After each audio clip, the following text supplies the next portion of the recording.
While action games are universally loved, only a handful can claim to be a cut above the rest. These are the kind of games that get your heart pounding with fast-paced combat, fluid movement, and impressive visuals.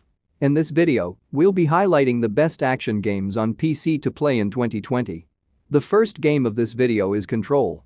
Control sees you playing as Jessie Faden, a woman tasked with exploring a secret government facility called the Oldest House, which just so happens to be overflowing with paranormal activity. While some parts of the game can feel spooky, the game is less horror and more cinematic action, resembling a fast-paced third-person shooter. Next up we have Star Wars Jedi Fallen Order.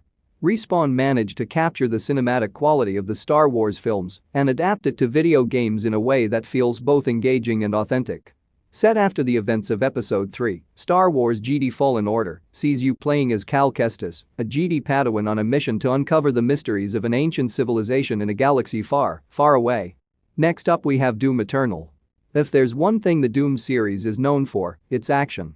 Each installment sees you exploring hellish landscapes teeming with all sorts of demonic monsters as you fulfill your role as a badass space marine by the name of Corporal Flynn Taggart, aka the Doom Slayer. While 2016's Doom reboot helped resurrect the iconic first-person shooter in line with modern gaming conventions, its follow-up takes things even further. Next up we have Devil May Cry 5.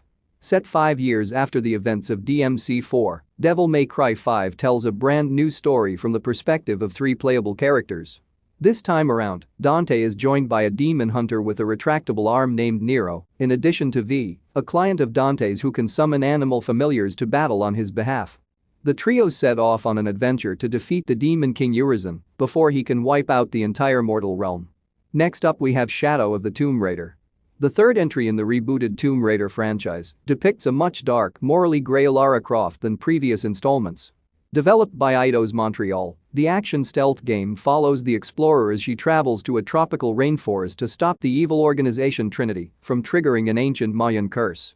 Gone are the days of playing as an inexperienced Lara who would stand her ground when necessary but otherwise avoid violent conflict. Next up we have Vanquish. Definitely a bit dated by today's graphical standards, Vanquish is still one of the most important third-person shooters to ever release. Upon first glance, it may resemble any other generic sci-fi shooter from the late 2000s, but under the hood there's a lot more going on. For one, the game features some of the best, most fluid movement we've ever seen in a video game. Next up we have Hotline Miami.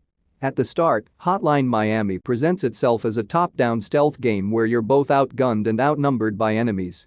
It's only after memorizing certain guard behaviors and coming to grips with the fact that a single bullet or knife wound could spell out your death at any moment that things truly open up. The game does a great job of helping you adjust to its brutal combat difficulty by presenting dozens of scenarios designed for you to repeat over and over again until you find the perfect route. Next up we have Hades. Supergiant Games are known for putting out polished, well-written indie games that put a unique spin on a familiar concept. Such is the case with Hades, an isometric roguelike dungeon crawler that places a greater emphasis on storytelling while still delivering across all gameplay fronts. In it, you play as the titular Hades as he sets out to escape an ever-shifting underworld guarded by powerful gods. Next up we have Noita. Noita is another action game that falls under the roguelike umbrella and features its own clever twist on an existing concept, a 2D action platformer.